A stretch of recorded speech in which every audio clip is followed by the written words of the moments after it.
solutions, right? I think that's what's most exciting to me about today, is talking about some solutions. So I want to welcome you to Strong Youth. This is our home. You're welcome here anytime. We welcome elders and young alike. There's always food in our kitchen. And if not, we try to cook. We have a studio upstairs. We have workout equipment. We have a pool table. We want to make this a safe space for everyone. So I'm very, very glad that you're here. I am going to put a little ad into this. Our kids developed a film about their response, their understanding of gun violence, and we're going to be screening it on June 23rd, so in a couple of weeks, here at the Uniondale Public Library. So I really, really would love for everyone here to attend. We're going to continue the conversation. We're starting today. We're going to continue with them. We're going to have a few more kids speak, and it's going to be wonderful. Not only will we have the film, but we're also going to have a mixed media installation with spoken stories, which I feel super powerful. So welcome. I'm going to pass it over to the man of the hour, Mr. Richmond, who's going to get us started. I just want to introduce everyone. Housekeeping, emergency exits right here. Bathrooms are upstairs. There's snacks. Let me know if you need anything. Thank you, guys. Welcome. Thank you. All right, well, listen, man, first and foremost, I would like to thank everybody for coming in, for pulling up. We're actually waiting on a van full of some more young people and some brothers, but we just won't start without them, and they'll just walk in. As most of y'all know, my name is Rich. But today, and any day, right, it's not about me, it's about y'all, it's about the people. I'm honored to host Professor Coffie here from NYU, New York University, and we're going to have this bill, we're going to have this conversation. It's a conversation about history, it's a conversation about race, right? And it's a conversation about yourself, it's a conversation about those that came before us. We'll be reading and dissecting James Baldwin's book, The Fire, next time. This is a part of a series of book discussions that Professor Coffie is frontlining, and he's going to tell us more about that. I'm going to pass the floor to Professor Coffie, and then I'm going to have our panelists introduce themselves, and we're going to get this thing going. No problem. Let me first say I'm very, very, very grateful to be here in this reading and discussion. I want, as Rich shared, my name is Professor Coffie. I'm from New York University. I teach a range of courses at NYU as well as at Walk Hill Correctional Institution on issues such as social work, policy, and diversity, race, oppression, and privilege. This is the 5th of 5 series of a reading and discussion that I've been asked to do, and I want to be very frank with you. I was just sharing with my man here. I speak in a lot of different places in academic institutions, so I have a lot of opportunities to speak from New York University to Yale University to Harvard, etc. But no matter what I do or what spaces I speak in or what opportunities that are afforded me, about, 8 months ago I met this Rich. And from that point on to right now, I dedicated that no matter what I do in regards to justice reform, juvenile justice reform, race relations, whatever you want to call it, that anything that I do, it will be done in the space of strong youth. Because I'm also one of those individuals who spent over 19 years in prison. I'm one of those cats who grew up in foster care. I'm one of those cats who had to grow up fighting. I'm one of those cats who ended up in juvie at the time. By the time I was 9, then 13, then off the porch at 17, and in the penitentiary by the time I was 20. That was my life. And I wasn't that because I wanted to be that. I'm the first one to tell you, I didn't grow up wanting to thug. I really wanted to grow up and go to school. I really wanted to just kind of grow up and have friends. I really just kind of wanted to grow up and just, whatever normal was, that's what I wanted. But the environment and the conditions that I grew up in shaped me to be something else. And for me, when I engage with you, what I understand about who we are is that we have to learn to survive. We survive our emotions. We survive our conditions. We survive normalcy, because what's normal for one group, particularly those of color and who live in poverty and who kind of come up under different environmental factors, there's a different set of rules that we have to adapt to engage, to survive. Period.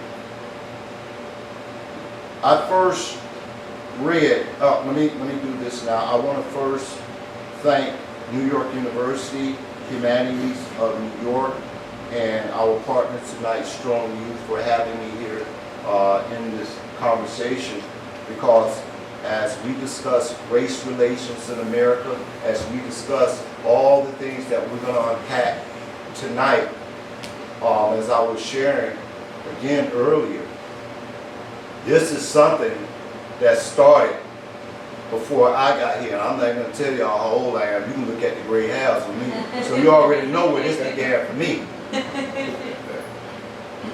For you,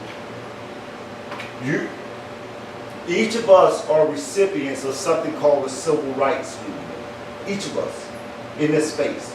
When we talk about being able to go to school, when we talk about it being able to just walk the streets, when we talk about, because we hear some of the tragedies, whether it's a police shooting, whether it's black on black crime, whether it's a mass shooting of black people, whether it's the words we use in engagement with one another, as I was sharing. Historically, there was a time that what we understand and see today, it didn't exist.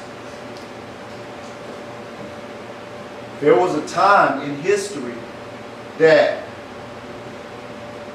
men of color, or black folk, couldn't go in certain stores or ride in the front of the bus. And I know y'all, we talk about, y'all, you talking about Dr. King and that. Yeah, I am. Because it was individuals like that sacrificed who they were in their lives for us to kind of live in this space that we are in right now, that even though it's still kind of dark, it's, in my opinion, it's much more light than it was then for them, even though it's still dark to me. And I'm an academician, and I still see it for what it is. I'm built like that. I don't play three cards tomorrow. So tonight's reading is on a gentleman by the name of James Baldwin. I don't know if any of you ever heard of him prior to this evening. James Baldwin was probably one of the most prolific writers in American history on race relations in America. He left America to go do his work in France because in America he felt like he didn't have the freedom or the option to be black. Because even in being black, sometimes that's defined by attributes of just simply being a derelict, a thug, or we can go down the list. Like that defines blackness. In our recent election back in 2008, Barack Obama, when he was elected, there were people who said, well, he's not really black.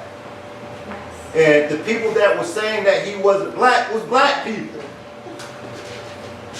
I'm gonna give you nuggets on this. His greatest opposition was not what we would, traditionally, there was opposition on what we call the right or conservatives or racist whites who kind of saw him as that. But his greatest opposition actually came from blacks, politically. I was with Jay-Z. I was saying my president is black, my Lambo's blue. I was on that. I was with Jesus And I was like, and let me tell you something. When he was elected, November 4th, 2008, I was sitting in Gainesville Correctional Institution. The officers let us stay up to see the election, and I was in the South because they perceived that he was going to lose, so they let us stay up to kind of say, okay, I'm going to, you know.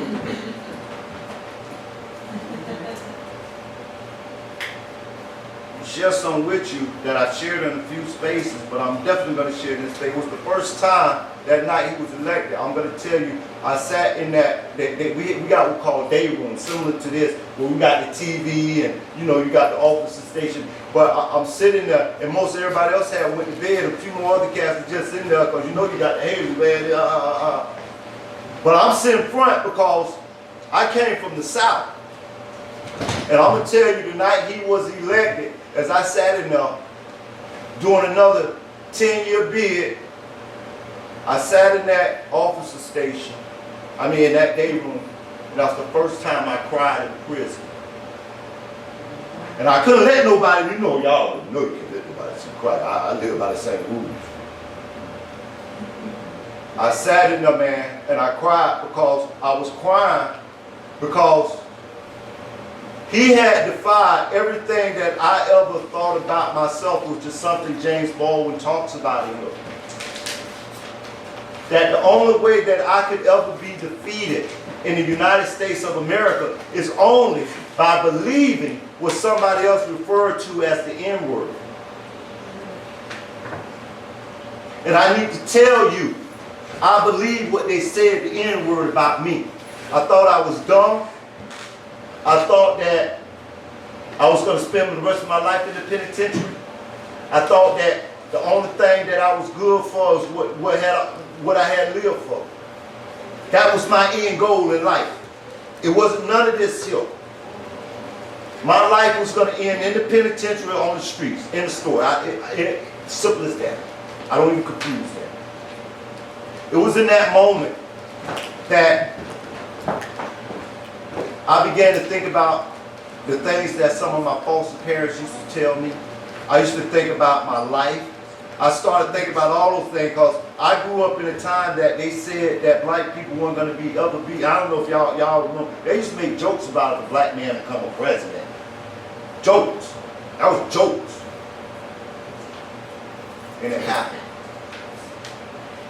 I got an early release from that day forward. I had said that I was going to do something more with my life.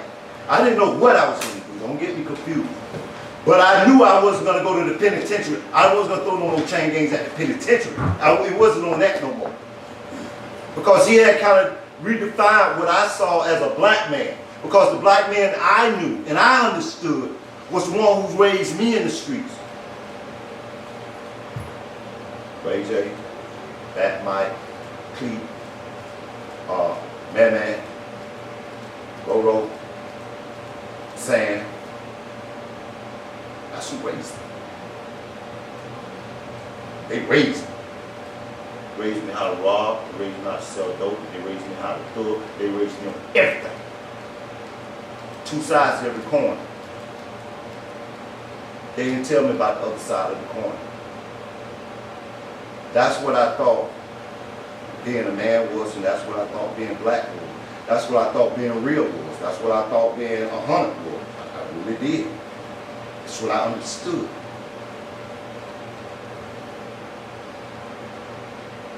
And I began my academic career after I got out of prison at a community college. And it was the first time I took the placement test, and I'm giving you all this so you understand the backdrop of who I am. And I'm going to tell you, I didn't do it because I thought that I was going to succeed. I did it because I just wanted to try to do something. Yeah. Because I was scared of going back to prison. That's the only thing that really spurred me at first. I took my placement test, and during that time at Bronx Community College, I performed so well academically. I ended up with scholarships from about 13 different colleges, but I chose NYU. From there, I began my academic career. From there, I was earning bachelor's, master's, and I committed myself with all that I had to this work. There's a saying that Pop said. Pop got this thing called the rose that grew from concrete. And I understand when I look around, whether you know it or not, you are beautiful roses that grow from concrete. What that means, we kind of grow up by some hard situations, some troubling situations, but with some beautiful roses. We just got some thorns on it. You touch us too long, you're gonna get, you know. That's how we built. Yeah. What makes us so special is that we grow from concrete. We're like an anomaly. We're not supposed to survive it. We're not supposed to make it. Those are facts. So I'll open with this as an introduction to you on the importance of Mr. Baldwin. I hope that after tonight's reading that hopefully you'll pick up some more of his readings. And you indulge and look in the mirror, because really, particularly the chapter we're going to be reading tonight is a reflection of how we have an opportunity to look at ourselves. And I hope if anything is said tonight, it reflects with you or it resonates with you. I pray to God, and I'm not a religious person, that a new version or vision of who you are, as opposed to who we have been told we are, is challenged. Because those are two different things. And I already know it. I'm kind of a reflection of you, and you was you, and I was in the false, Because I know there's artistic, the talented, I know that about you already, whether you know or not. I'm just telling you I know. But I also know there's a part that you've had to create in order to survive what we exist day to day. So with that, I'll close, and we'll begin our opening readings as a backdrop. I'm going to say to you now, as we kind of engage in this conversation, I'm going to ask you to I know we opened and said that this was a safe space. I want to let you know I kind of like create other spaces. I want us to kind of create a brave space. And the bravery is not so much going to come from the outside. It's going to be you being willing enough to have a brave conversation about how you see yourselves, how you identify with this, because that's the bravest conversation you're going to have. Mm-hmm. Trust me. Mm-hmm. It ain't with the it's really with you. So with that, we'll begin to open, and where do we go? Got first read? Yeah, we got our first reader to introduce themselves and then go straight into it. Hello everyone. Hope y'all are having a beautiful day. I'm Debbie from high school, graduated in 2022, and I'm here to speak about the goal to be fired. Fire. Fire next time. Yeah. How much you can relate to in today's world. Dear James, I've begun this letter 5 times, torn it up 5 times. Peace in your face, which is also the face of your father and my brother. Like him, you are tough, dark, vulnerable, moody, with a very defined tendency to sound intrusive because you don't know what you think you are so. You may be like your grandfather, I don't know. Suddenly both you and your father was everything, very much physical. But he is dead. He never saw you. And he got eternal life. He was defeated long before he died. At the bottom of his heart, he really believed that the life he's doing is suffering. So before you elaborate, let me just read it out loud. Just so everybody can know. Dear James, I have begun this letter 5 times and torn it up 5 times. I keep seeing your face, which is also the face of your father and my brother. Like him, you are tough, dark, vulnerable, moody, with a very definite tendency to sound truculent because you want no one to think you are soft. You may be like your grandfather in this. I don't know, but certainly both you and your father resemble him very much physically. Well, he is dead. He never saw you, and he had a terrible life. He was defeated long before he died, because at the bottom of his heart, he really believed what white people said about him.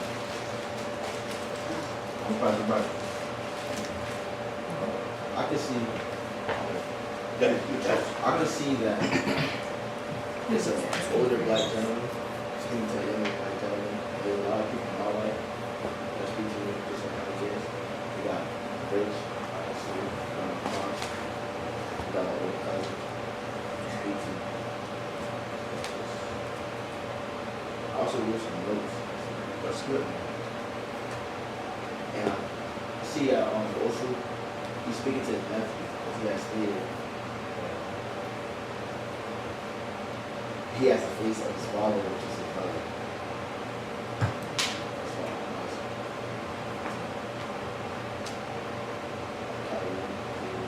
This is one of the reasons that he became so holy. I'm sure that your father has told you something all about that. Either you or your father exhibit any tendencies towards holiness.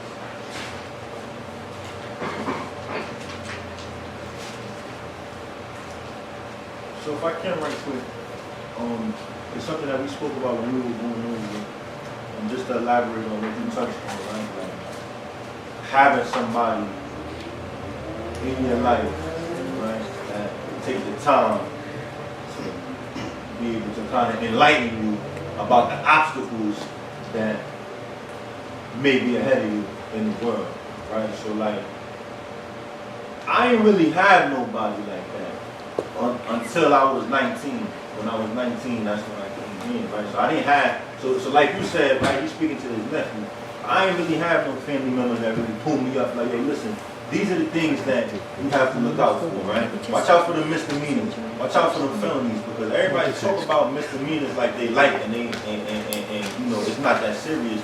But I didn't know that if you catch a misdemeanor, like that could really stop you from getting charged, right? I didn't know that when I'm 18, when I'm 19, when I'm 20, if I catch these felonies on my record, I put my first felony at 17.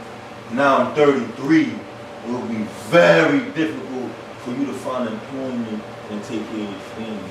So like, something that me and Debbie was talking about was how, first and foremost, his nephew had somebody that would take the time out to build him. Like, yo, listen, this is what's going on in the world around you. So James Baldwin, he's speaking specifically based on my interpretation to like the racial factors, right? We experience a lot of racial factors right now, but they're not as explicit as they were 155, 160 years ago. I just want to touch on that. I'm going to elaborate a little bit about back. I think you have another quote on page 18. You guys turn to page 18. Say it loud. When you turn to page 18, it's a piece of the story.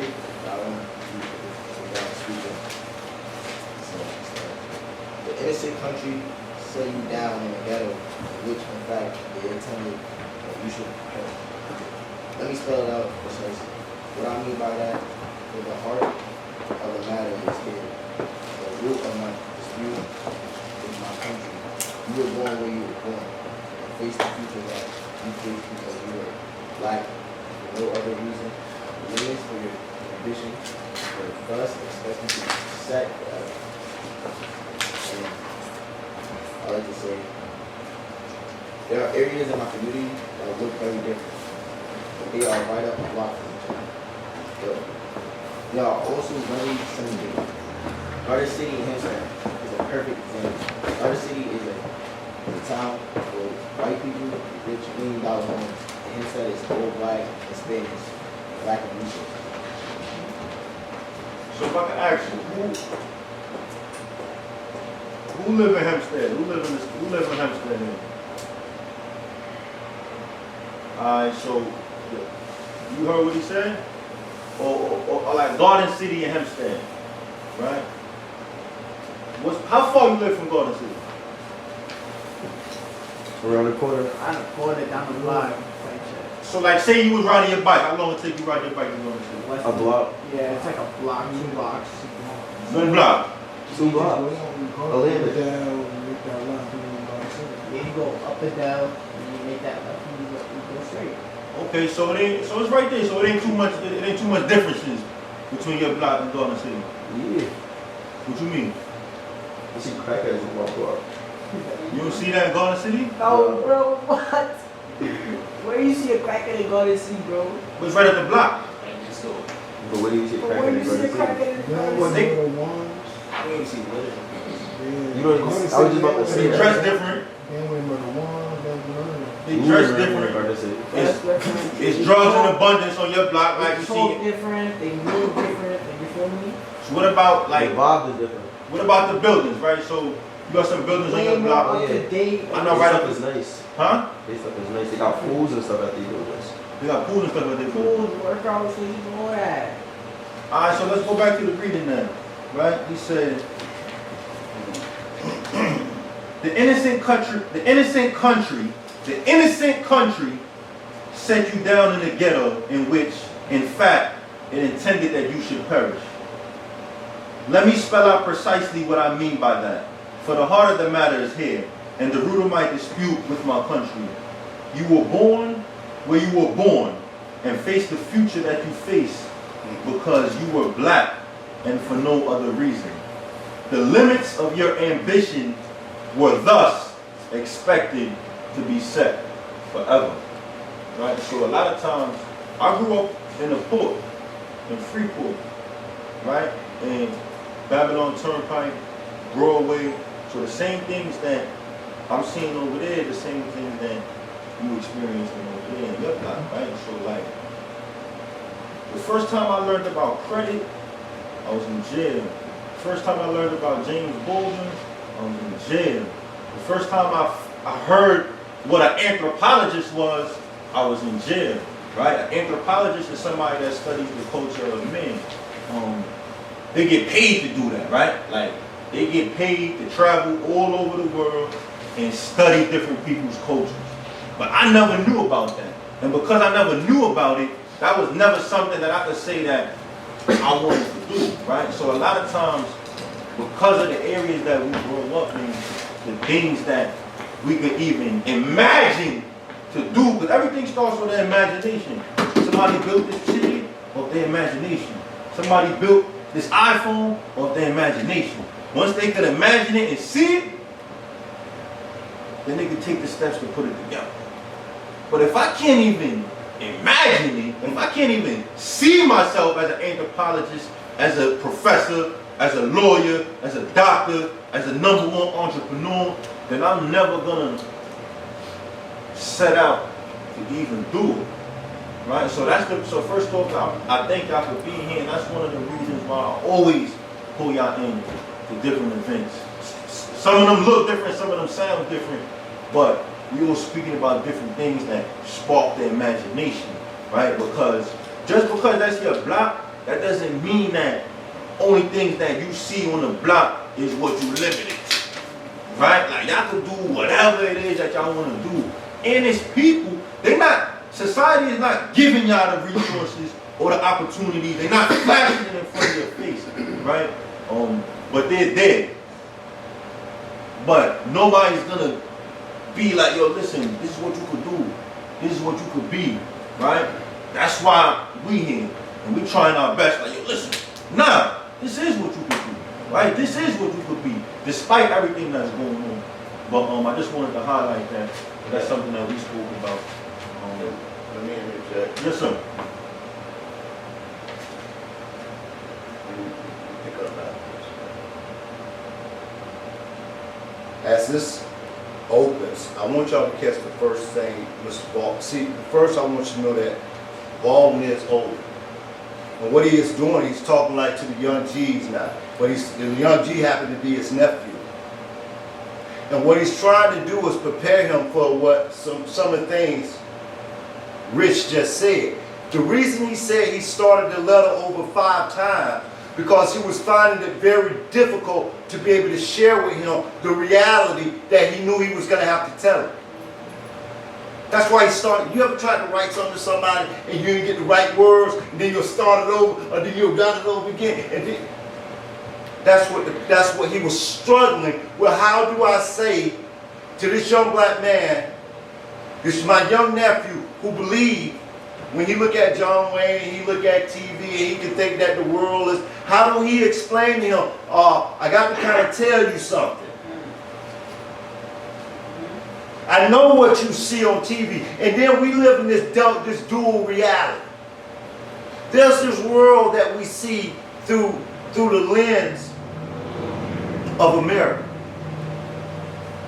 Success, beautiful homes, dot, dot, dot, dot, dot, dot. You know what I mean?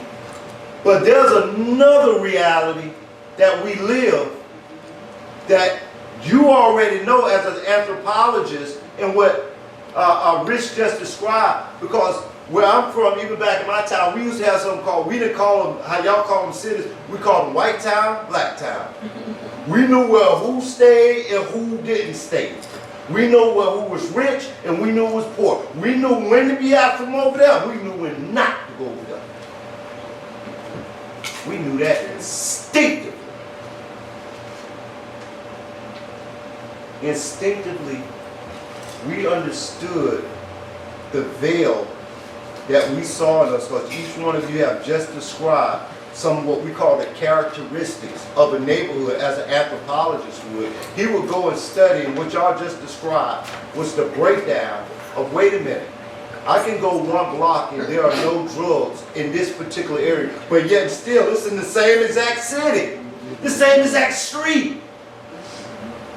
Wait a minute, 1 block over, why is that clean, but you come right over here, this. You notice these things. You may not articulate it. I'm a big fan of Tupac. Tupac had a song that said, that's just the way it is. What we're going to be doing here tonight is helping you understand that's just not the way it is. That's the way it was constructed. And now I'm going to go, you say, well, Professor Coffie, what you mean by that's the way it was constructed? We go back to the other part that was read, when he said that we were set down in, oh wait, before I go there, got to go to this part, because this is that deep part. He said to his nephew, you look like your dad. You look like your granddad. Anybody else say that? Somebody said, I never knew my dad. We said, I never knew my dad. I just go and say, well, you look just like your dad. What? That frustrated me in that moment. I'll tell you why. You knew what somebody who looked like me looked like, and I don't even know what he looked like, and I'm supposed to be the other him. He talked about it, started describing how this individual, but one individual was dead, but because he's dead, because he believed something. He believed what society, he refers to it as the white man. We don't say white man no more. We say what society says about us. Based upon that belief system, he lived a certain way. I'm just breaking it down so you understand where it's coming from. His demise was based upon the life that he lived, that he adopted from what the streets told him, what society told him he would be. That was the outcome. So this was what was so difficult about this letter for Baldwin to write to his nephew, because now he was having to tell him he had to remove the veil.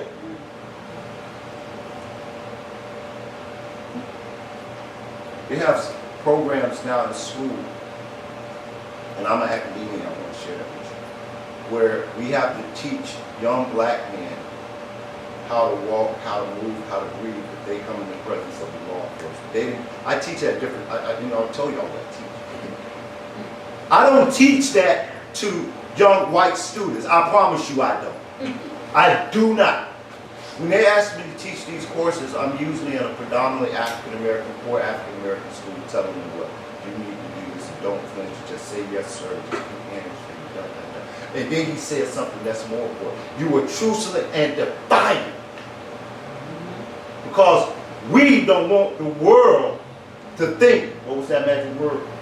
We saw. You don't have to tell me. We have to be hard even when we don't be hard, because you know we can't let nobody what? No, we what? Soft.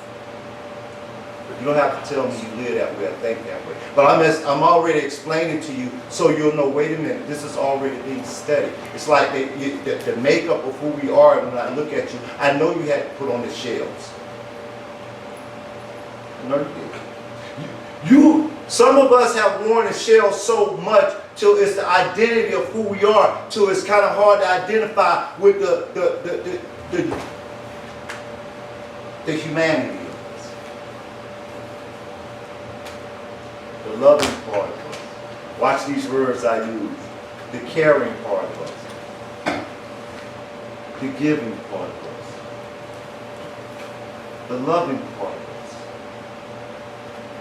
So I say those words, I know that it's a comfortable dis-ease, like, hold up, bro. No. Not soft. Not all those things you're trying to say. But then that just goes back to what Baldwin said, because those attributes actually just makes us up as human beings. We fight not to be human by the shells that we put on to protect us. Right? Let me tell you. From the cold emotion. Because I can ask the question more about and learn more about tragedy in this one space than I can ask about the engagement of love. Holding dad's hand and going to the park to play catch. Sitting with mom to bake a cake, and we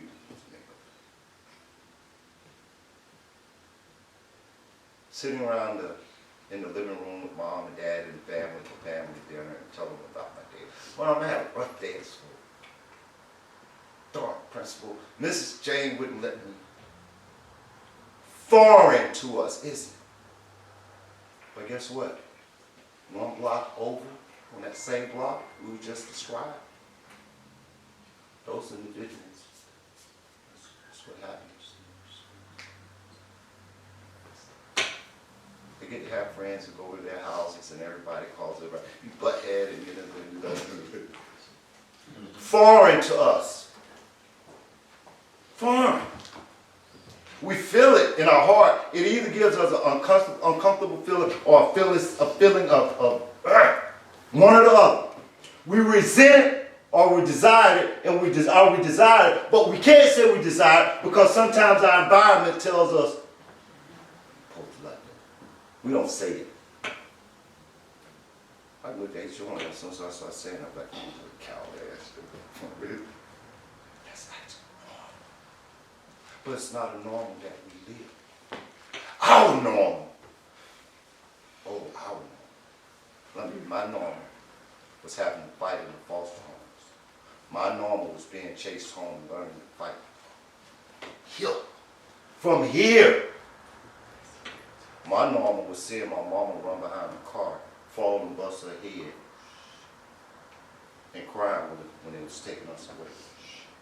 My normal was when I got to the first Judas summer, I had to take the brick. Well, I didn't tell you what happened in foster care when I ended up with Judas. My normal from here was already violent and filled with hurt, pain, distrust. We can go down the list. That's what my normal was. So when somebody, I would look at Bill Cosby. I used to love the Cosby Show. I don't know if y'all know about the show. Y'all probably have, I don't know what show. But for me, it was Bill Cosby. I used to be one, I wanted to be Theo. I wanted to be Theo because Theo had this big room and he went to school and he had all these nice, and he had a dad and a mom who was a doctor and a lawyer and My mama was a prostitute, my dad was a pimp, that's what So I had an imaginary world I lived in. I just wanted to be that. This reality in this letter to his nephew was why he wrote that letter 5 times. He had to start the letter over 5 times. Because in his heart of heart, like me and Rich stand here, and my brother here, and we look out at you, there's a part of me that's crying on the inside. I'm telling you, I can say it now. I'm old, so I can say I'm like, oh yeah, you're old man. I can say it. I'm past all that. Because there's a part of me that says, we have these spaces open up. We're writing this letter again. This is rewriting of that letter when Baldwin wrote. We're rewriting it tonight. Having this, we're trying to write to you to tell you, you are beautiful. You are powerful. But the world is going to tell you you're ugly. The world is going to tell you you're this. So tonight we're rewriting that letter to each of you tonight. So I'll stop there. Yeah. You got another piece right there. That's it. Okay. On next week.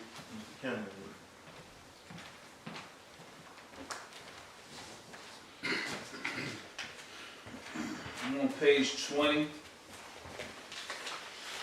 It starts on page 19. I start from the bottom. It says, please try to be clear, dear James, through the storm which rages about your youthful head today, about the reality which lies behind the words acceptance and integration. There is no reason for you to try to become like white people, and there is no basis whatever for their impertinent assumption that they must accept you. The really terrible thing, old buddy, is that you must accept them. And I mean that very seriously. You must accept them and accept them with love. For these innocent people have no other hope. They are in effect still trapped in a history which they do not understand, and until they understand it, they cannot be released from it.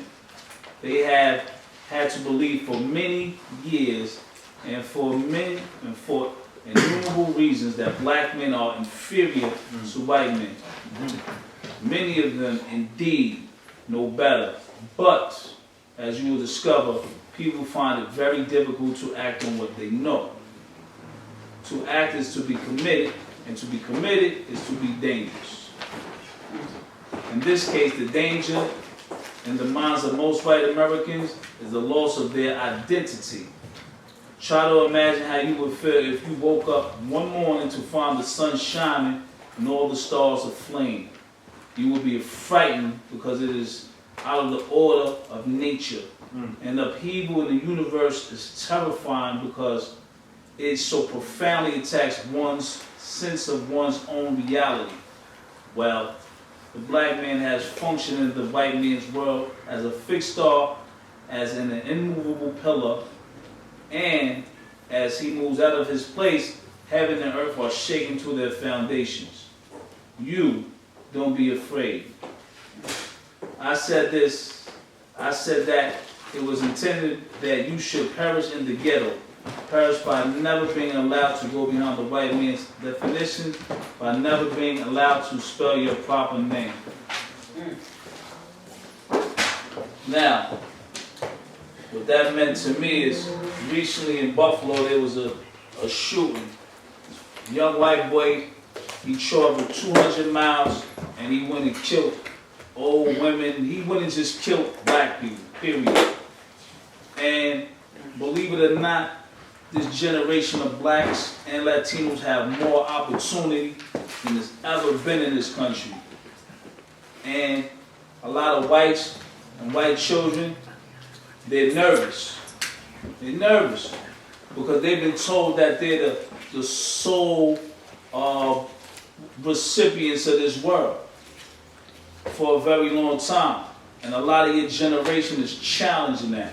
You don't fear white people. You don't look down when they talk to you. You look them in their eye, and they fear that. That change right there is enough for them to drive them to mass shootings, believe Wow. Right? Right now, what you need to do is take these opportunities, educate yourself, get money, be successful. Can nothing stop you? Internet provides all information. There's no type of information that can be hidden from you. Like in the 60s and the 50s when you hear about the J. Edgar Hoover files and the black COINTELPRO, none of that exists. Everything is on the table right now. You got watchdogs watching watchdogs, watching watchdogs, watching lawyers, watching everybody. Ringtone watch you, watch my boxes, watch it. Everything is captured. You understand where I'm coming from? So when you see a lot of this,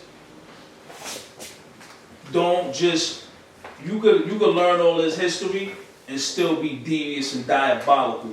When I was coming up, it was cool for you to be the God or be the earth and be smart, but you could still be a wicked wise man. You could know all this history, you could know all the math, you could know all the science, know everybody charismatic, and still be wicked. Still go out here killing people and doing whatever else that's considered a heinous criminal act. Right? And it don't matter if you're from the ghetto or not, because it's nature versus nurture. That's like to say just because you're from Brooklyn or Bronx, you're worse than somebody from Garden City. You might got somebody that's living in Garden City that's more diabolical than a young kid that's growing up in Brooklyn. And I'm always in Brooklyn. You got little kids that really just want to ride their skateboards and don't want no trouble. They go in the house when the street lights come on. And they want to get their education and they want to succeed in life. Bottom line, the point is, if you want to succeed, that's up to you. Existentially, that's your personal thing. Forget your environment. Your environment do not have to dictate how you act. Does not. Doesn't have to make you a terrorist, a drug addict, a pimp, a murderer, none of that. You got people, you got your teacher, the police, news, this program, everybody, somebody done already told you don't do it. So when the time comes and you still do it, that's on you. You can't say you ain't had these opportunities. Right now, you're in the best position in history. Yes. 1 million years of mankind, you're in the best position where you could get, it don't look like you got money, a lot of you ain't got money right now, but you know, and it might take you a few more steps to get to the top. But best believe you could get to the top.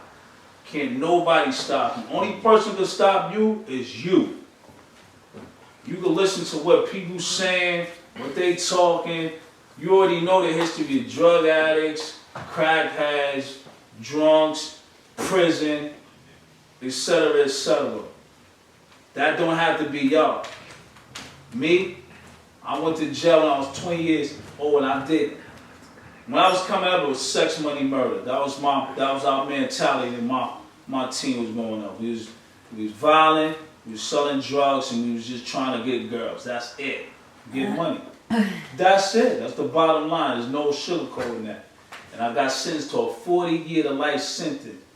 And you know, just by laws and luck, Most High got me out. I got my bachelor's degree, I got books out, all this, that, and the other. That means nothing, because I still wasted a lot of life. The world is yours. Don't waste your opportunities, you hear me? Yeah. Because between 15 and 25, if you mess up, that could change the whole trajectory of your life. It's powerful. Feel me? I said I ain't gonna talk your head off. Just know that y'all already know that a lot of y'all look like y'all smart. You know what it is, educationally and what's going on in the streets. Choose wisely. Yeah. I want to reaffirm what he just said, because that's the part that what he says is the most important piece. It is the most important piece. You know, they say your eyes can deceive. You can't allow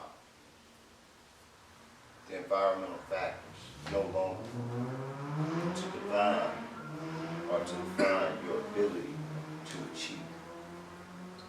You can't. And in testament to what was just said, know whence you came. If you know whence you came, there's really no limit to where you can go.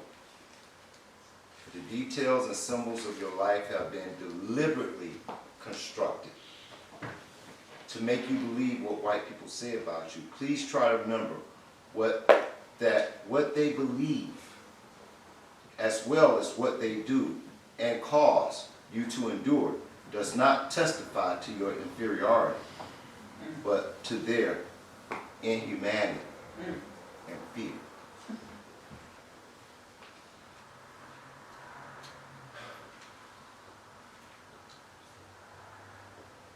Like we just shared,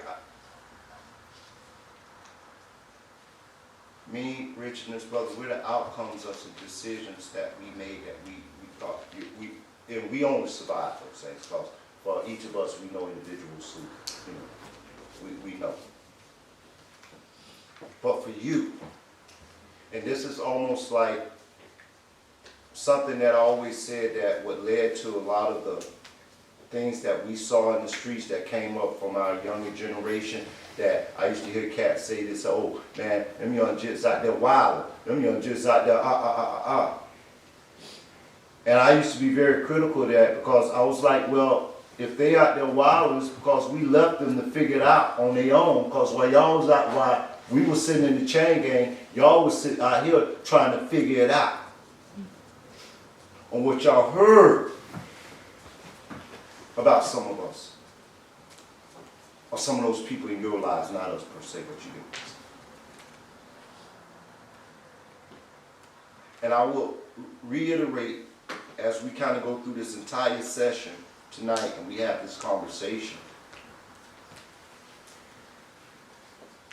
that Baldwin, like Rich, like myself, and like my brother here, we're kind of like writing that letter to you again as a reminder.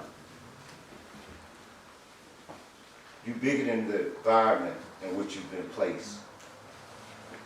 We're here to remind you that the beauty of who you are is in the essence of who you are. Your ability to achieve has already been set in a way that you've already succeeded, but you don't know you've succeeded yet just by your very presence in and of itself. And I'm going to encourage you as you do this and you move through this thing called this world called life, that somehow you find that thing you're good at, and it'll reveal itself. I promise each of you.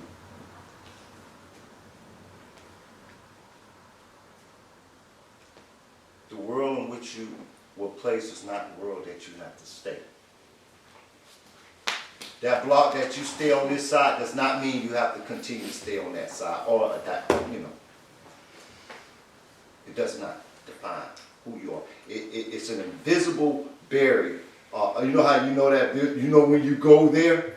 Now you were talking about the two different areas. You know when you're in your hood, and you know when you're going, check this out, and show you how it's so sweet. You know when you're in your hood, but yet still you know when you're in their neighborhood. My word. Call that. You ever notice I say my hood? Oh, but we're going over there in their neighborhood. They have a neighborhood, but yet we define where we're at as the hood. And if I can, I want to add on. Your hood doesn't have to be a hood. If you don't like your environment, you can rebuild it. Doesn't have to be garbage everywhere. You see garbage everywhere? Get together how y'all go out and ride on somebody. Get together and go clean it up. It's true. You go yard to yard, the old lady, the old tires, the bed bottles. Clean up your neighborhood. Clean up your hood. It doesn't have to be filthy. It's filthy because you leave it that way. And you can say that about these other individuals who have in their neighborhoods, but they get up and you see them when you're going through their neighborhood. They out gardening, moving dirt, trimming their trees. They got their little sons out there with the bag. Everybody else is in their hood just sitting outside doing nothing. Doing nothing. If you want your neighborhood to be nice, you can make it nice. That's the only difference between you and us, is the mindset. You want a nice neighborhood, clean up your neighborhood. Let me say something too. Go. But see, there's no females here, so I'm kind of sad about Females say. that. No, you know, but the young, and the youth. Yeah. I try to bring a few this in. And that's real. You know, I did 10 years myself. I've been home now for 3 years, and you know, I'm Terrence's partner. But it's not just about going out and cleaning. It's getting the information. Like, you know what? The garbage man comes over there 5 times a week. They want to come here only once a week. That's you guys also getting your resource together. Good point. You got to do that part Good too. point. You know, coming together in spaces like this. But where can I call? Where's your legislator, your assemblyman for your neighborhood and stuff like that. So it's us doing our parts and getting the information and getting the resource so these neighborhoods can get clean. You know, Because they got questions. to piggyback on that, so you know, and then the Brownwood kids know they were with us a couple of Saturdays ago. So Brownwood is known as a community that, you know, has a lot of challenges and lacks resources. So one day these 2 kids decided that they were going to go in the middle of the night in their bikes, because they were kids, and clean up their hood. And so that when families woke up the next morning, they'd be like, whoa, what happened? Well, fast forward, how long has it been? 10 years? 15? 12 years. 12 years. No, it's this huge event that happens every year, and they get hundreds. This year it was 600 people went out there to clean up Brownwood, Central Islip, and Bayshore. And they have a whole operation now. Applebee's hosts the breakfast for all the volunteers. We get buses, we go clean up, we do murals over graffiti. They have trucking companies that pick up the dumpsters of garbage. They have raffles at the end, and it's become this huge thing. But it all started with 2 young men that said, I'm tired of my hood looking like this. And I just wanted to share that because of what you guys were bringing up. You know, just think about that for a minute. It's huge now. It's huge. There's a clean street, clean street. Clean streets. They have shirts. We get shirts. It's huge. That's the act of empowerment. That's the act of what it was just shared, that we don't have to wait on someone else to build us up if we have the manpower resource that we can do it ourselves. Mhm. We don't regulate the outcomes of our lives by the limitations of somebody else. It's like putting your life on hold. I'll wait for you to give me something to eat before I eat, until then I'm starved.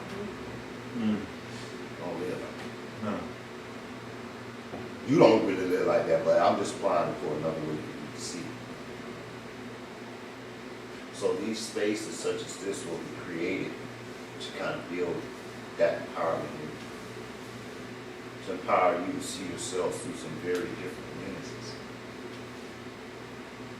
And I would love, you know, at some juncture, this would be many other visits that I, you know, one of many wanted, that I would love to know who that vision of you are that's in you that you want to share. Because I know that there's the one you show it, but then I know that's the other. With that, we'll go to our next reading. If I can, before I go, right now, there are really only 2 types of people that are out here, right? You got ignorant people, stupid people, and you got smart people. Now, smart people know that it don't matter what your color is, what neighborhood you live in, or what you've been through. If you got common goals and you want to win, you want a better world, you want better for yourself, you want to make money, y'all gonna get together. That's not gonna be a color, that's not gonna be a religion, be any of that. Stupid people, the ignorant people, trying to isolate themselves, cause commotion, say we better than them, they better than us, right? We can't do this. They always gonna tell you what they can't do, because they ain't did nothing. Don't ever fall into that group. Be mindful of that.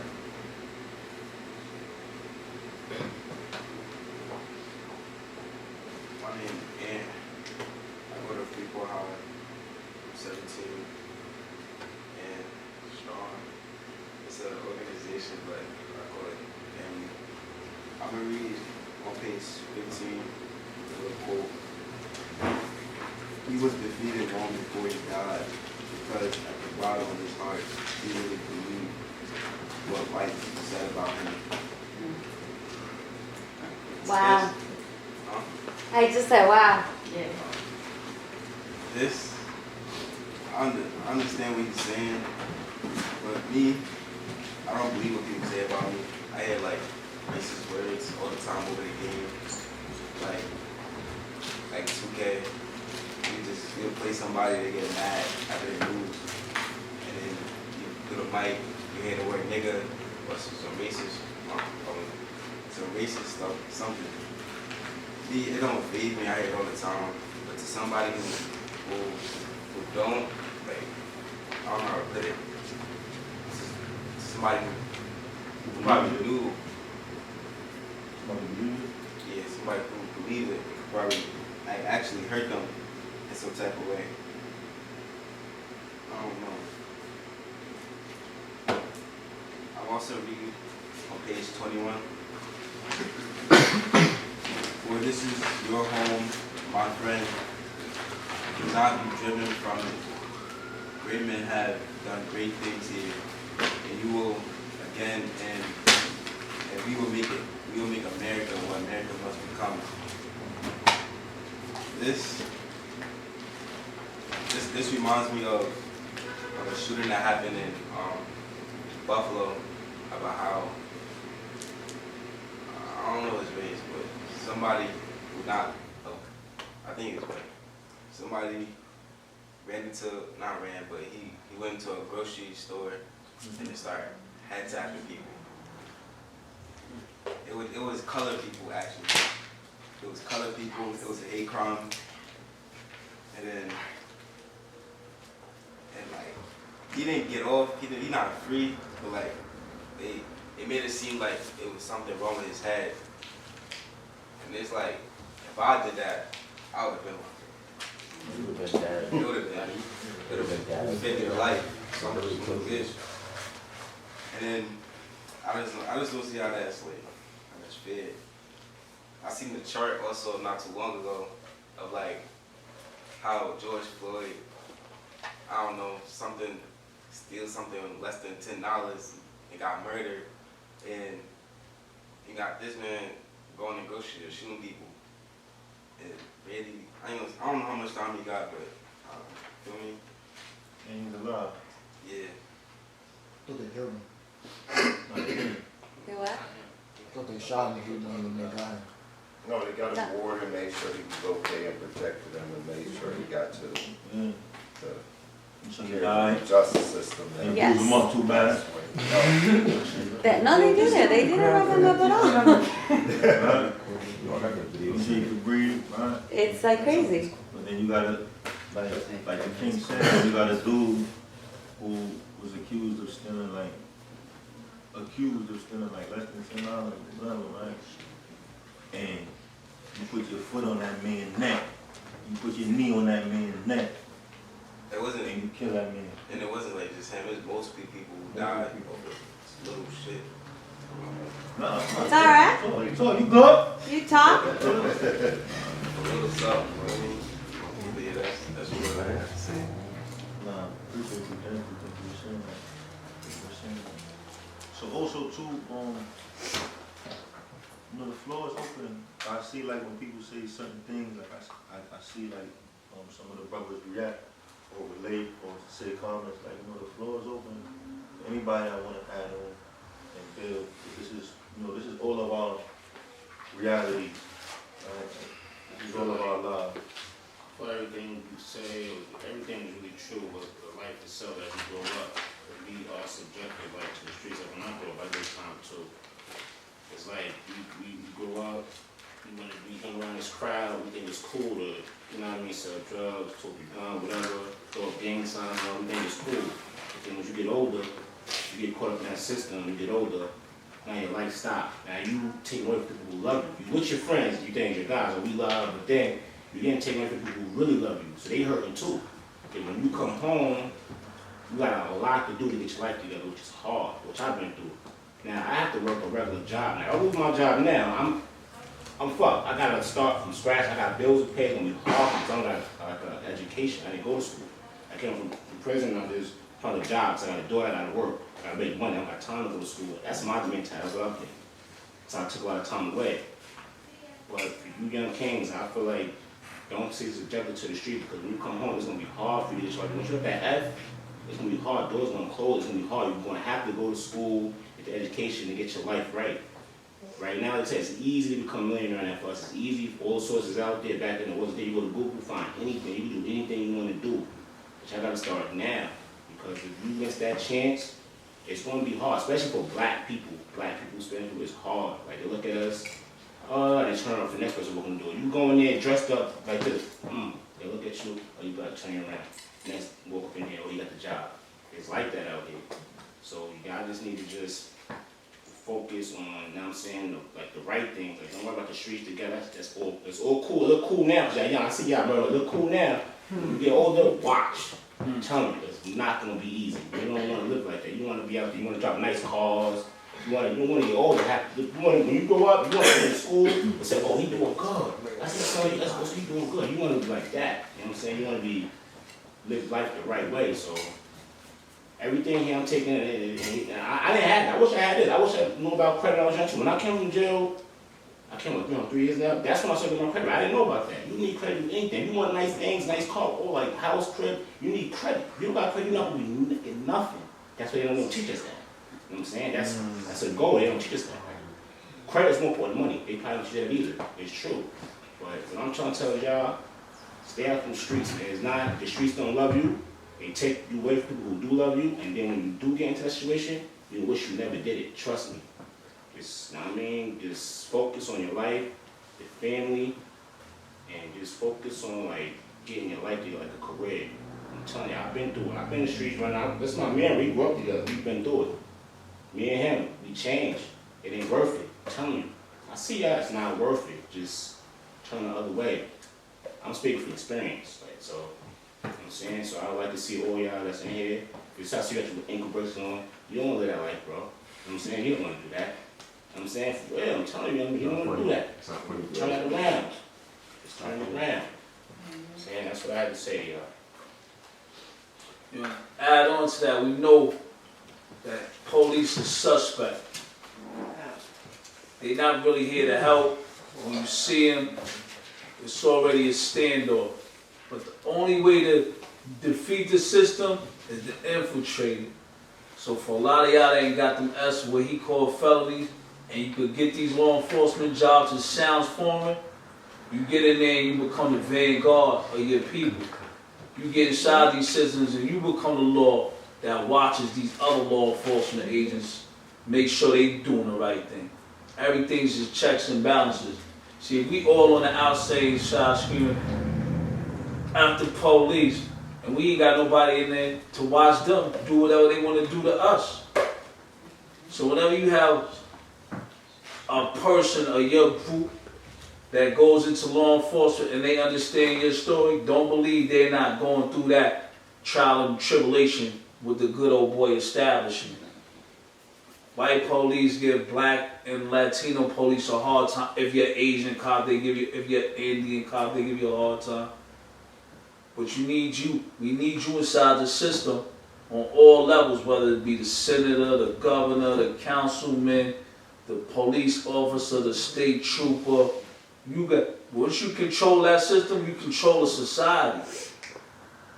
Because they can lock you up, they can determine how much time you're gonna get, and they can write your laws. So if you want to control your society in your hood, you gotta control it at the law level, at the police level, at the legislation level. When I say legislation, I mean being lawyers, being Congress, senators. You know what I mean? You see them tell everybody running for town hall, such and such, running for town hall, running for city council. That don't look like it mean nothing, but they write a lot of your rules around here. And they make a lot of money. Sure. You understand where I'm coming from? Now you get it, you become the city councilman, and there's a big project that they building over here. You go to school for construction, that's your man. You can get your man the contract for the construction. That's a $10 million job that's gonna last 10 years. He can put the whole hood on, give everybody jobs. You still coming from? You see how that's how they do, that's how the Italians think, the Irish think, that's how they get these unions.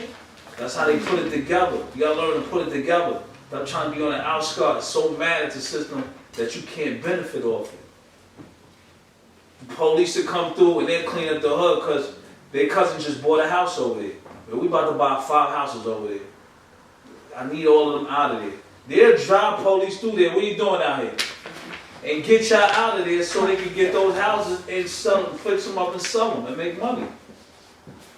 You see where I'm coming from?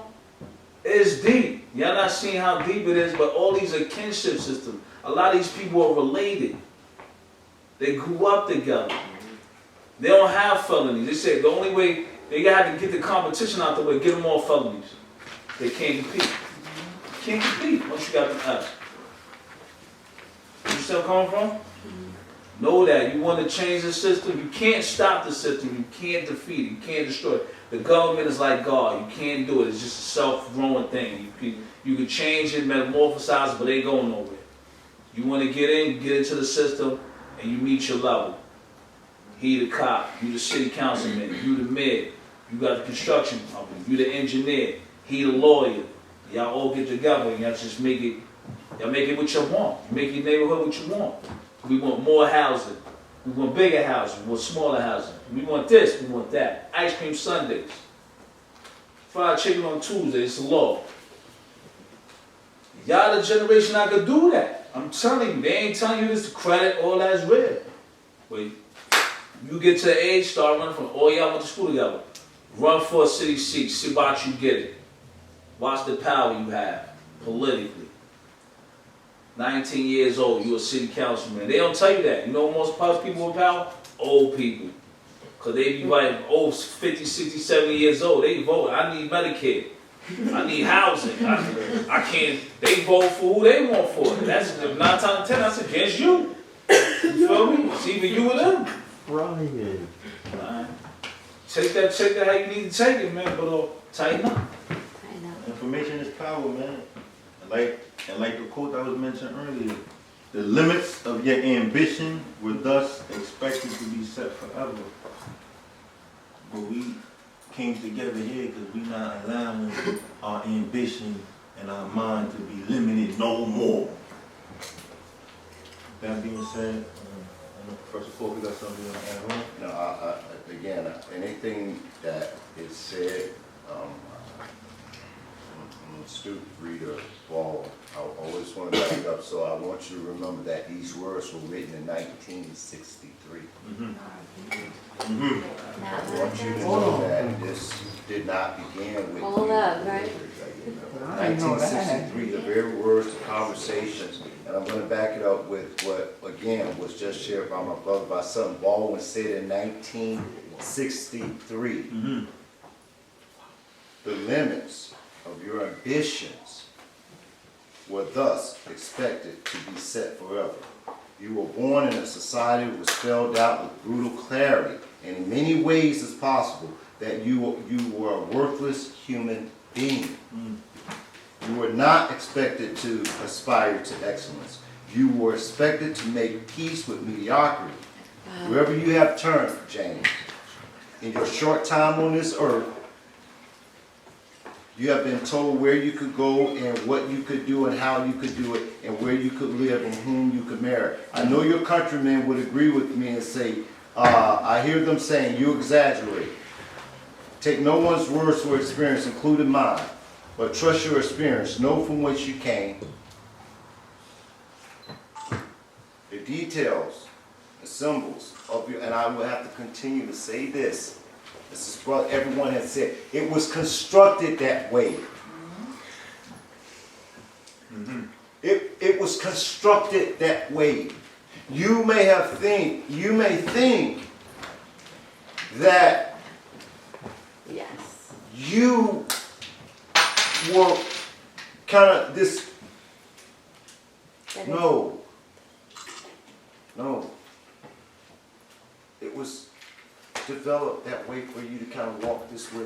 The expectation and what Baldwin was attempting to do, even at that time, was to kind of build out this new route for individuals such as myself who would come after him. What's happening tonight is that we're now sharing with you to show you the route that has really been set, like, for that's why we have to go to jails and guns, et cetera, because that's the new route, what we call the I don't know if y'all heard these words, school to prison pipeline, or if you ever heard of something called the juvenile justice system, or you have ever heard, the black on the youth, it's constructed.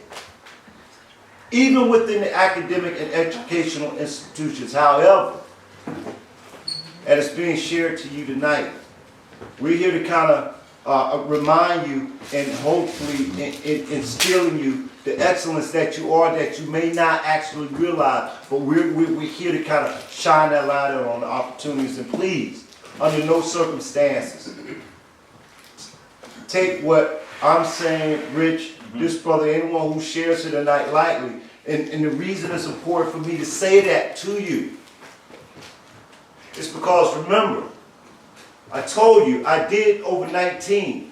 Yeah. When I got out, I was expected to make peace with mediocrity. I was not expected to enroll in an academic institution. I was not expected to succeed. The numbers where I come from says that if I ever been in prison and had involved with the criminal justice system, I'll be back in prison within the next 5 years for the rest of my life. That was the set. That's the cycle. That's the trap door. Yeah. You don't know, we're telling you about the trap doors now, before you see it. Because you kind of already see them, but you don't see them. You see them, but you really don't know the outcome of them. So when the brother was saying about coming home, getting a job, not getting caught up, because that's where the trap is set in the streets that's where the trap door is at. And you see them. You instinctively know, kind of, sort of. But remember when I started this whole conversation, nobody showed me the other side of the coin. You're getting the other side of the coin now.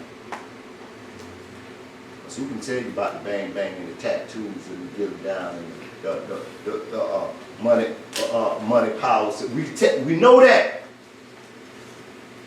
There's the trap door that comes with it that we didn't realize. So I hope that our engagement in this reading tonight is that opportunity to give you some of got something.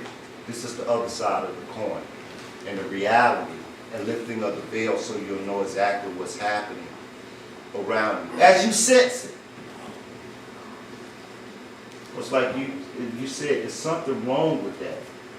You know, and every one of us know, we've laughed about it. If I was walking down the street with the AR-15 and I shot 30 people, you can promise you, and they ain't have to worry about no police talking about taking me and giving me some water to make sure I'm okay. You won't. Right there. And how do we know, and each one of us know that it's the truth. Somehow we know that's the truth. Armed and dangerous. Take them out on sight. Armed and dangerous. Even if you put it down. How do we know that? Watch this. How do you know? Because I saw it too many times. And how do you know that your skin color has something to do with the outcome? Because if you was white, you would have completely different interaction. They would be like Come here, Bobby. yeah, they'd be like, come here, like, there was a shooter, like, recently after, before Buffalo, this guy, he got like, I think it was like 10 years and like something, for shooting like 4 kids or something like that. And then next thing you know, let a black person do that and shoot 4 kids, bro, and then going for life. You feel me? So like, They're not making it to jail. And you know that instinctively, don't you? instinctively, bro, like You just know it. I know that. Factual.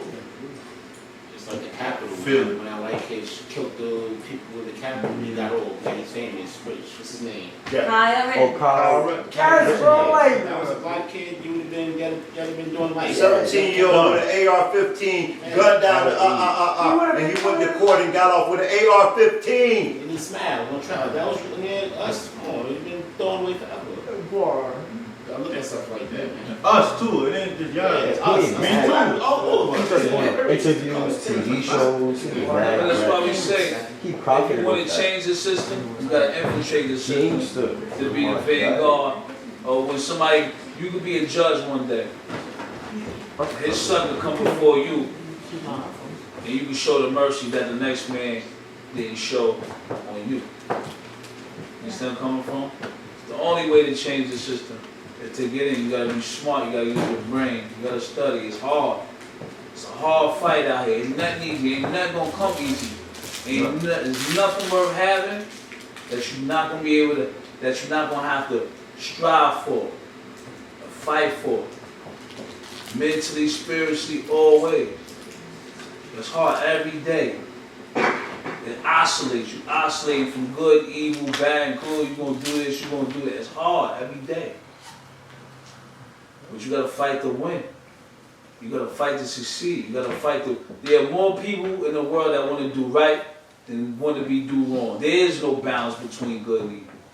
More people want peace and want to chill and want to love and want to eat and want to laugh and want to fall back and want a vacation than want to murder and destroy.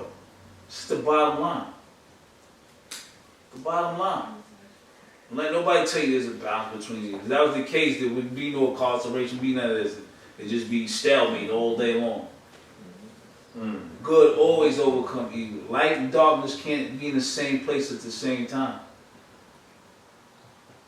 Do good, you'll receive good. You're going to reap what you sow. This is the bottom line. Don't seem like that, and you might lose for it. It's like they got the analogy. You crumble up a $100 bill, you can step it, you can put it in the mud. That $100 bill still don't lose its value. You will still spend that $100. You still want that. That's you. No matter what situation you're in, that's still you. You still don't lose your value. You understand me? Down in the gutter, out in the pins, down and out. You don't lose your value. You just gotta recognize your value and turn it around. If I don't want this table right here, I'll put it right here. That's what you can do with your life and with your community. If you don't like it the way it is, Move it. change it. Yep. It's that simple. They made it like this for you. Say, nah, I don't want it like this. I want it like this for me. Alright? That's what we doing right now. That's what we doing. I love it. Moving the We pieces. moving the table. We moving the table. Yeah, I don't like it. I don't like it. I like seeing the young kings going to gym. I don't like the young kings not knowing about the history of James Bond. And with that being said, I'm gonna pass it to our last reader, so he can build. How's everybody doing? My name is Lance Bell from Queens, 31 years old. Met Rich. I got a brother, well, my only brother. Did 24 years in prison for saying he ain't do, he's wrongfully convicted. And one day he spoke at hospital, and I went, and that's how I met Rich. And that's how I'm here. So I thank you for letting me come here, let me Some see. questions. Thank you for coming. Page I'm gonna read from is 38. Page 38. Page 38. Right at the top is It only goes to 20. Oh, he's in the second chapter. Oh yeah, I'm on my phone, that's why too. I'm gonna just read it though. All right, Go ahead. Let's allow. Yes. It was another fear, a fear that the child, in challenging the white world's assumptions, was putting himself in a path of destruction. A child cannot thank heaven, know how vast and how merciless is the nature of power, with what unbelievably cruelty people treat each other. he reacts to the fear in his parents' voices because his parents hold up the world for him and he has no protection without them. I defend myself as I imagine against the fear my father made me feel by remembering that he was very old-fashioned. Also, I prided myself on the fact that I already knew how to outwit him. To defend oneself against a fear is simply to ensure that one will one day be conquered by it. Fear must be faced. As for one's wits, it is just not true that one can live by them. Not that is if one wishes really to live. That summer, in any case, all of the fears with which I had grown up and which were now part of me, and controlled my vision of the world, rose up like a wall between the world and me and drove me into the church. So, yeah, what I take from the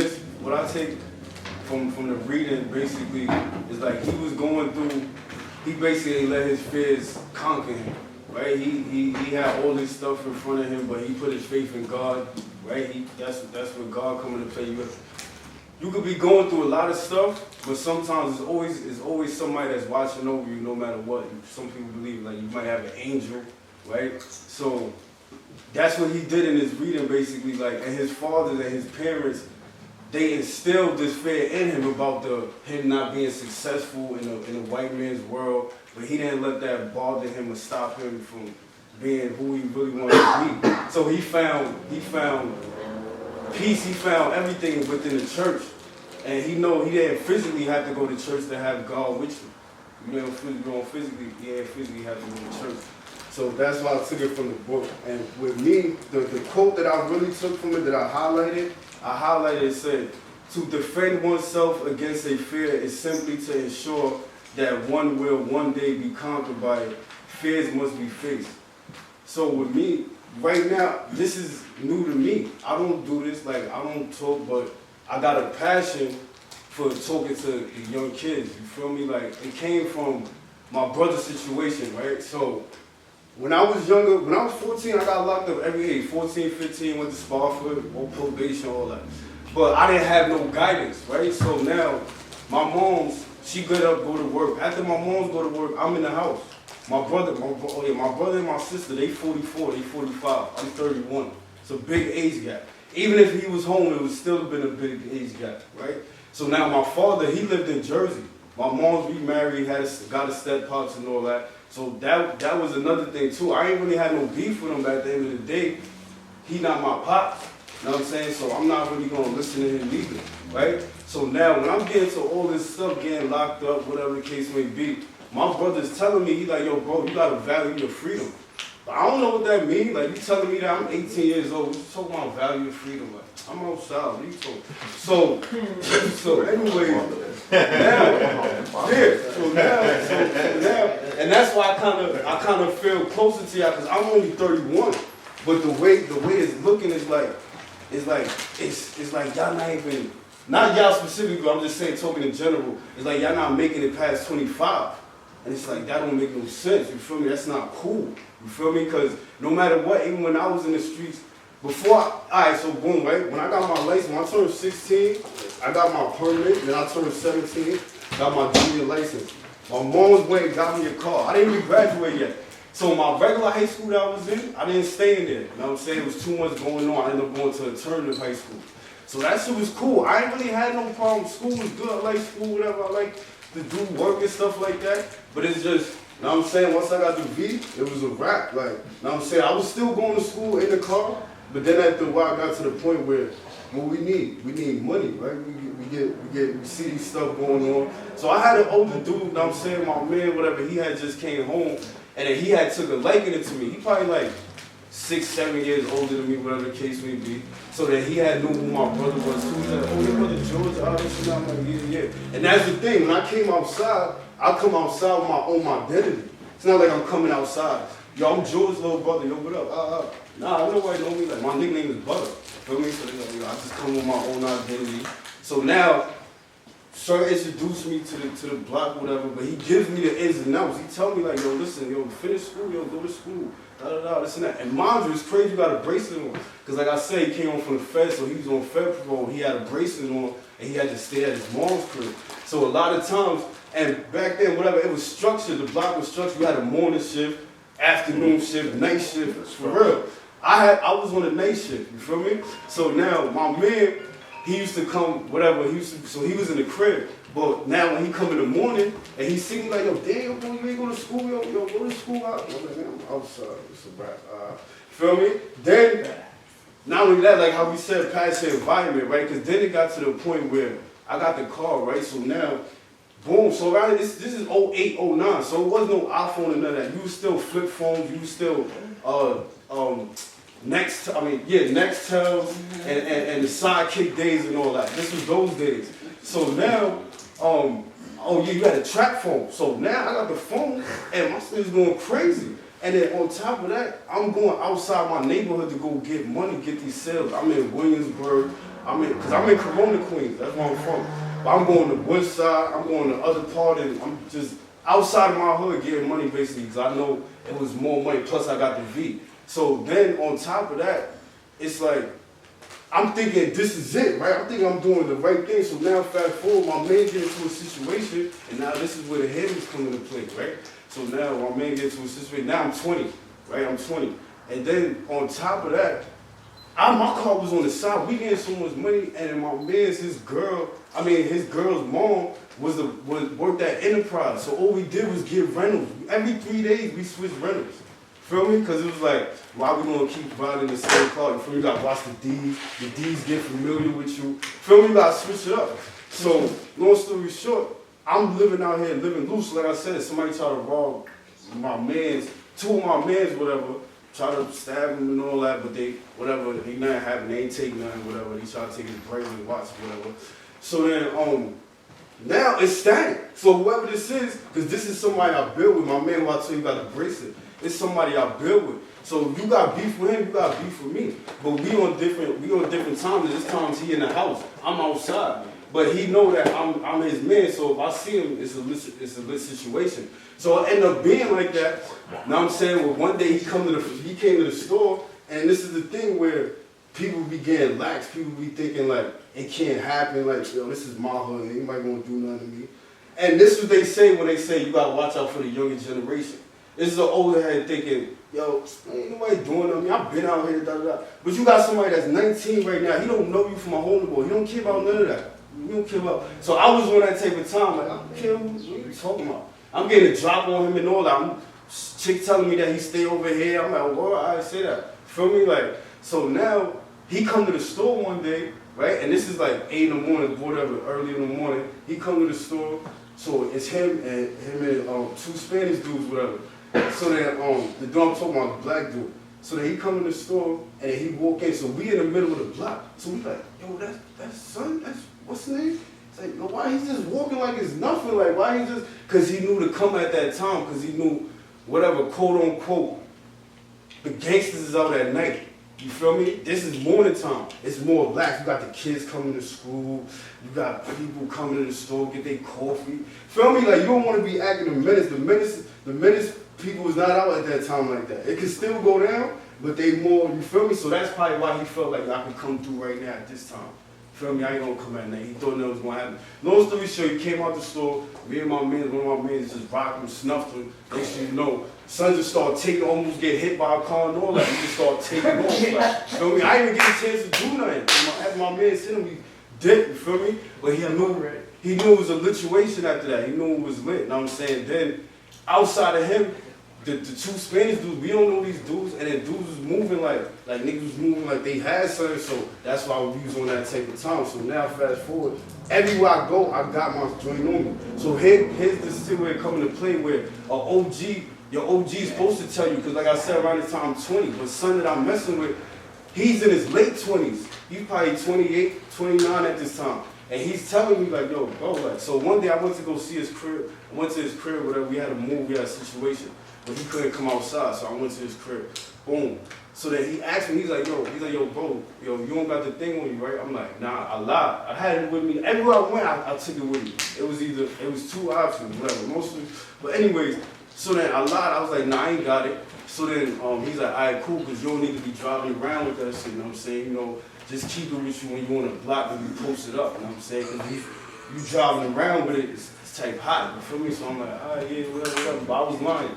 So then, now, so this night when I get locked up, the gun squad had, my hood was hot because they had a gambling spot in my hood and somebody got shot in there, a homie, right, from left right. A homie got hit in there, so now my hood is hot.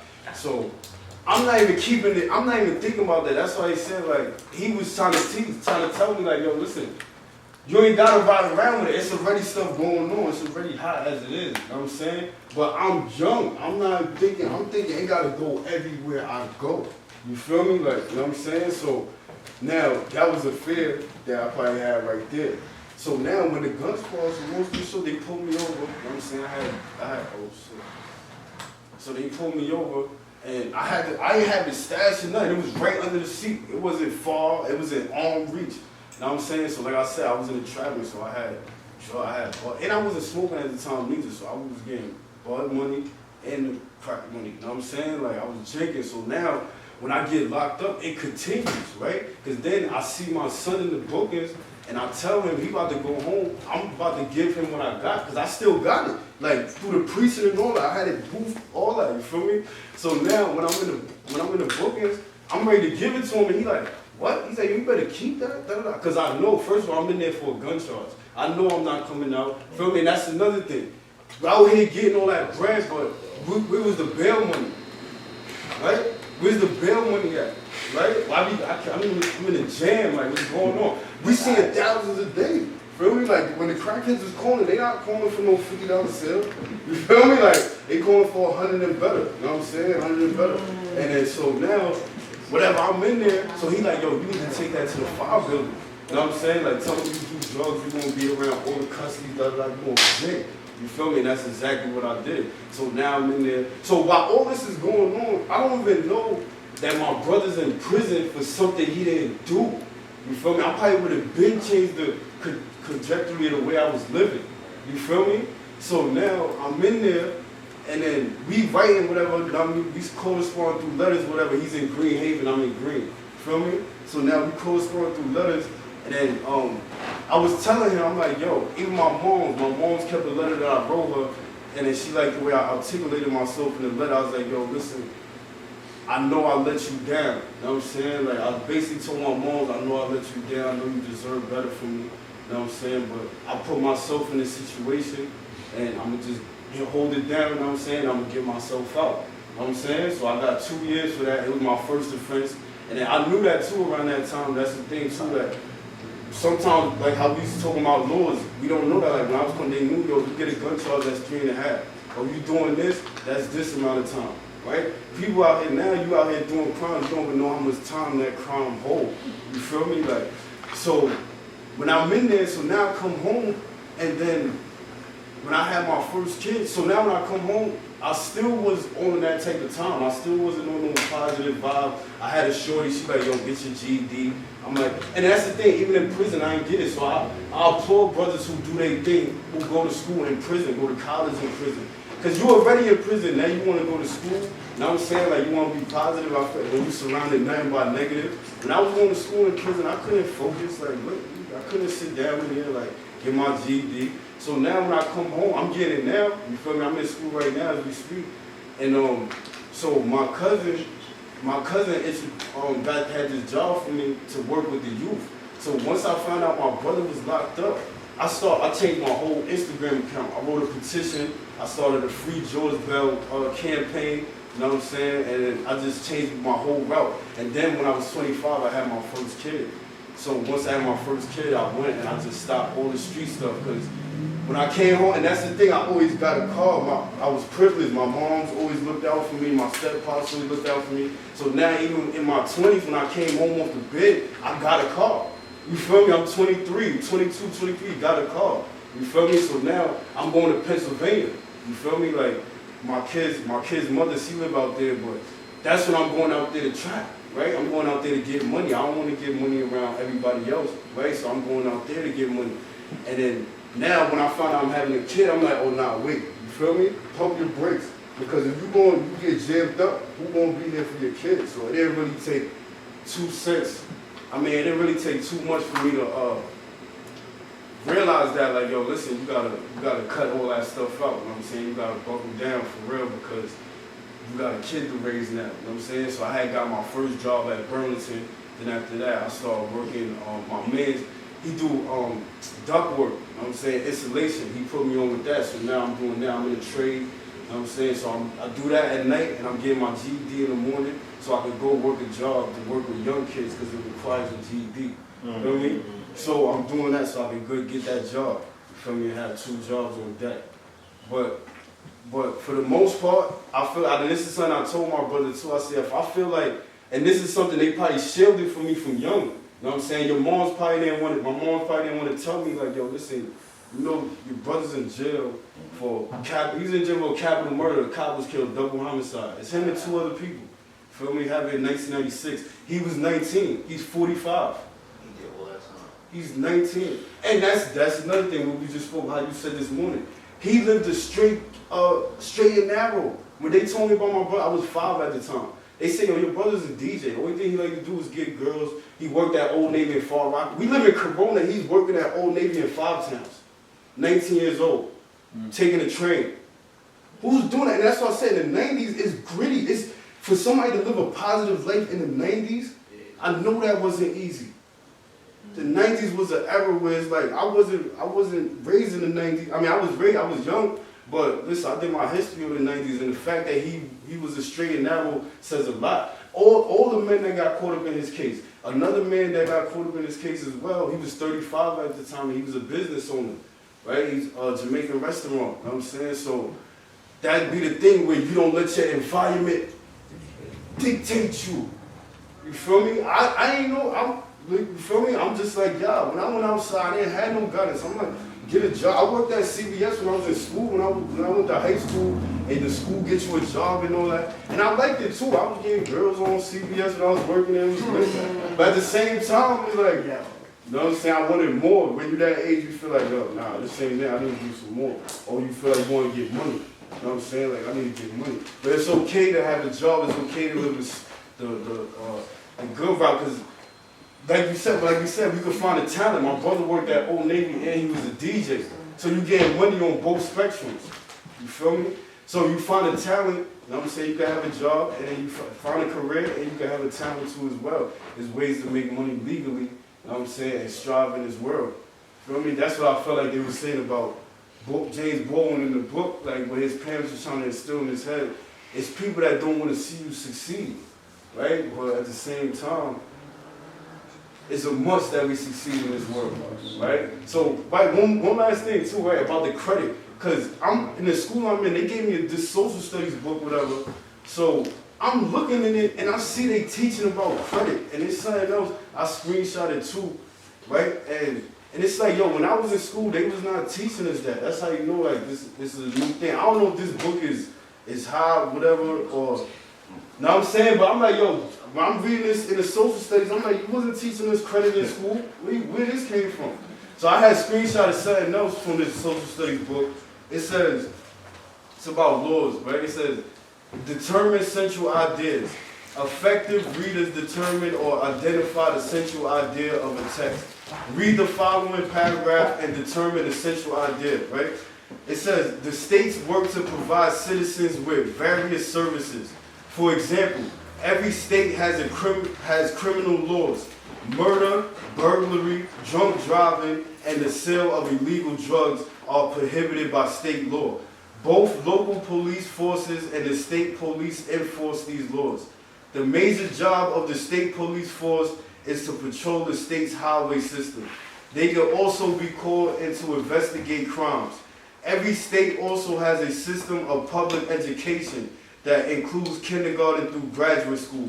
Public education from kindergarten through grade 12 is the responsibility of state and local government. School districts are created by the state but run by local governments. States also have major compensation laws to help save natural resources such as land, rivers, and wildfire.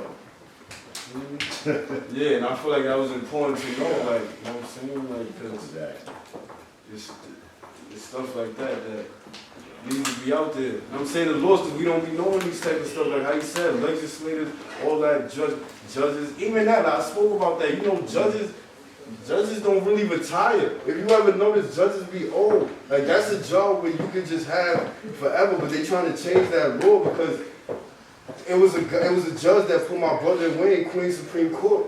He just died probably like before he came home. Before they came home, he passed away. But before that, he was there and nobody was taking him out. He had his seat and he's sending people to the can for wild time. 20 years. My brother had natural life. You know what I'm saying? They was trying to execute him. They gave him the death penalty. Feel me? They said he was the shooter. Feel me? Reality. And when they came to my house and they seen all this stuff, because he liked to dress, that's what he did. He liked to spend all his money on fashion and stuff like that. So when they seen all his stuff, the DJ equipment in his room, they figured that he had to do something, but the thing wasn't a robbery, it was a straight murder. It was a hit, it was a check cashing, it was a check cashing manager and a security guard that was an undercover cop. You know what I'm saying? And then they got killed opening the shop 5 in the morning. That's it, nothing, it was no robbery, took him, it was $10,000 in a safe still. And those are the realities when we talk about living on our wits' end. When they say that, and I don't know if you ever noticed this, let me share something, basically in what kind of synopsis what you said, particularly yours and a lot of ours.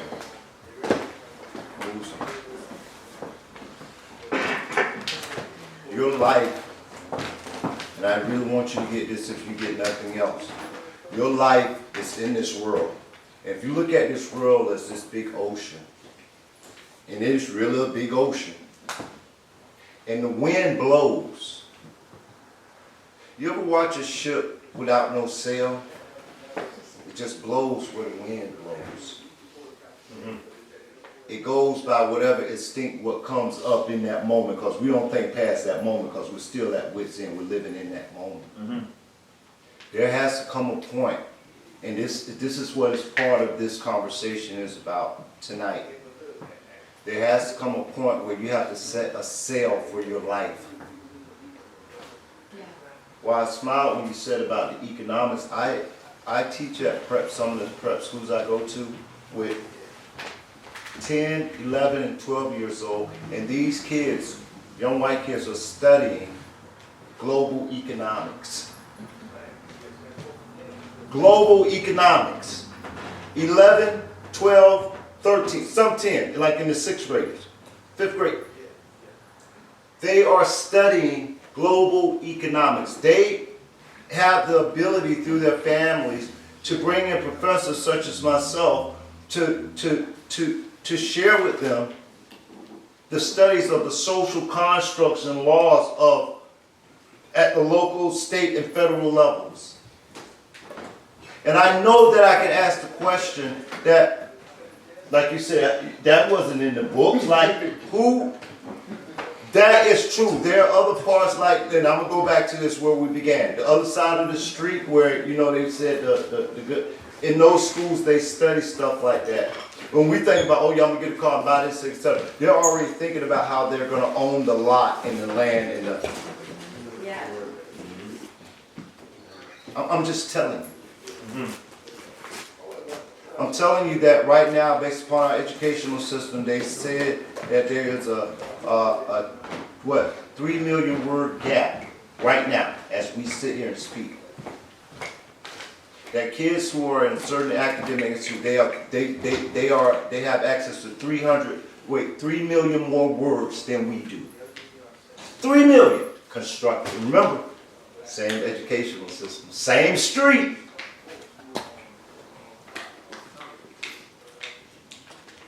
So when it was said that once we become knowledgeable of something, and I'm going to say, you cannot live your life as a ship on the sail of this tumultuous world, in this space that you're in that says, called America.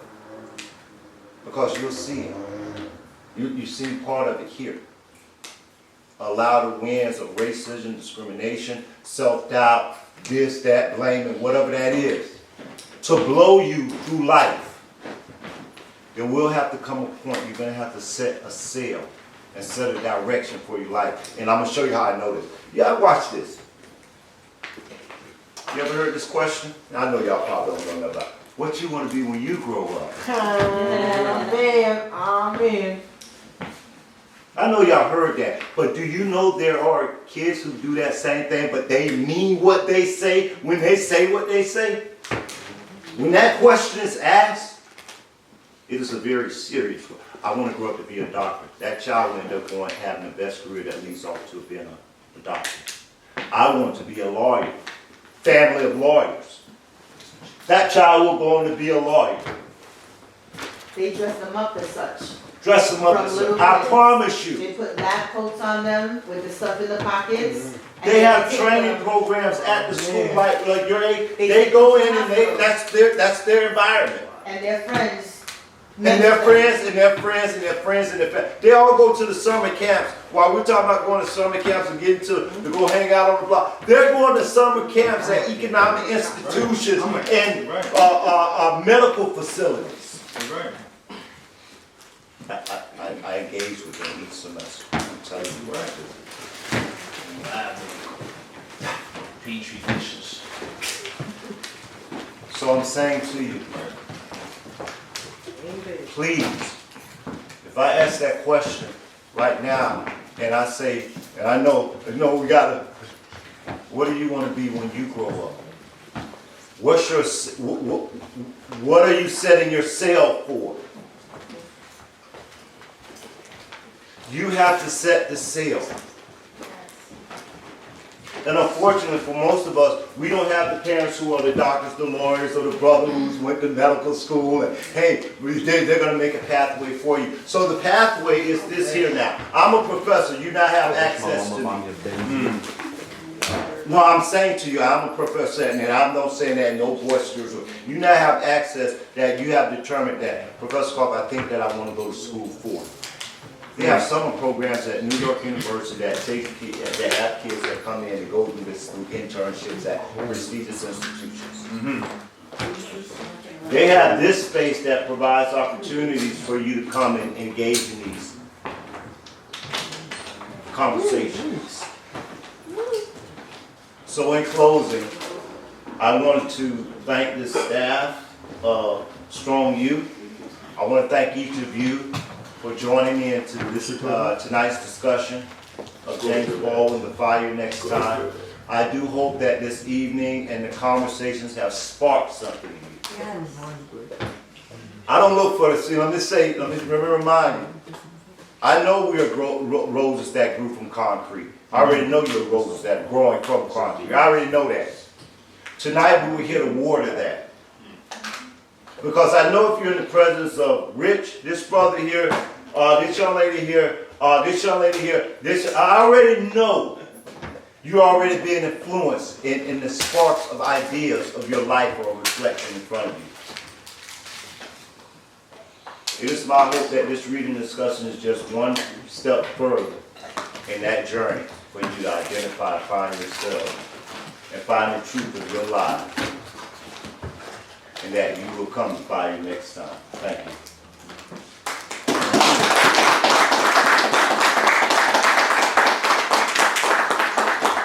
I can say one more thing. I want you to know this.